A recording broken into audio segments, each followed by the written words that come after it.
ये गेहूं पिछले साल जब सर्दियों में बोया गया था तो अच्छी पैदावार की उम्मीद थी।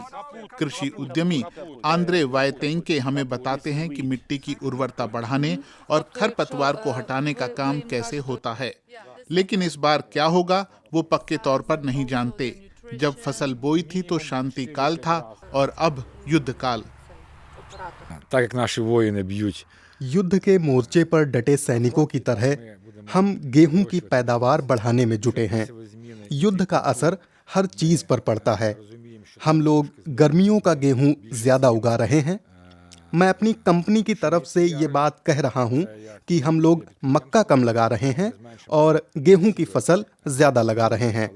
इस तरह खाद्य सुरक्षा को हम मजबूत कर रहे हैं। продовольчу безпеку. मक्का, सूरजमुखी या सरसों कम उगाए जाते हैं। ध्यान अब अनाज पर है। सरकार यही चाहती है, राष्ट्रपति भी यही चाहते हैं। दूसरी तरफ सेना नहीं चाहती कि हम आंद्रे का खेत दिखाएं, क्योंकि पास ही में सेना का एक ठिकाना है। इसलिए हम बाहर सिर्फ सुअर दिखा सकते हैं। अंदर वो घोंगे दिखते हैं जिन्हें आंद्रे स्पेन या फ्रांस से मंगाते हैं। बीज से भरे बोरे भी रखे हैं। सब मेहनत वाला काम है। На моєму підприємстві працює हमारे पास 22 नियमित कर्मचारी हैं और करीब 150 ऐसे हैं जो सीजन पर काम करने वाले मजदूर हैं। ये लोग 2 या 3 महीने तक काम करते हैं। क्रॉस ब्रीडिंग के लिए मजदूर चाहिए होते हैं। ये एक खास काम है और इसके लिए भी मुझे किसी को हायर करना होगा। роботи, яких треба наймати людей, я наймаю людей.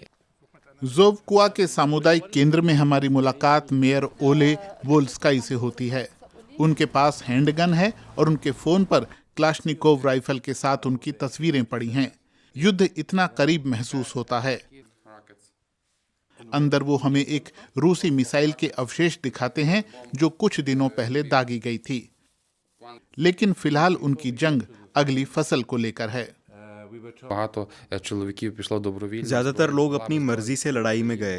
Багато чоловіків є. किसी को तैयार भी किया गया। І, власне, 60 से ऊपर के लोग नहीं गए। Дуже більшість чоловіків. हम उनका залишились, इस्तेमाल अब які ट्रैक्टर старше 60 चलाने और років, दूसरी власне, मशीनों को चलाने में करना чоловіків, चाहते які हैं। старше 60 років, які можуть, власне, हमारे पास काम करने वालों की भारी किल्लत हो गई है। Власне, є проблема в людському ресурсі.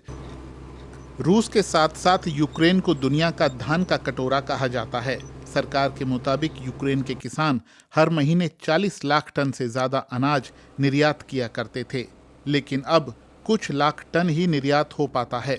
दक्षिण में बंदरगाहों पर रूसी कब्जे की वजह से ऐसा हुआ है। इसका मतलब है कि गेहूं, मक्का और तेल का निर्यात नहीं किया जा सकता। संयुक्त राष्ट्र ने अकाल की चेतावनी दी है, खासकर गरीब देशों में। लेकिन कुछ लोगों को अब भी उम्मीद है। अगर हालात ऐसे ही रहे तो यूक्रेन में खाद्यान्न उत्पादन में कोई दिक्कत नहीं होगी।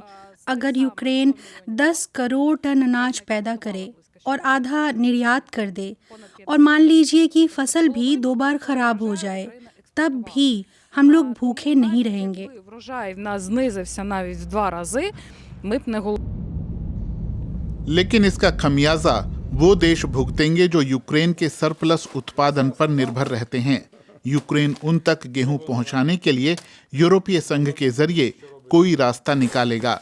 लेकिन सवाल यही है कि यूक्रेन आखिर कितना निर्यात कर पाएगा।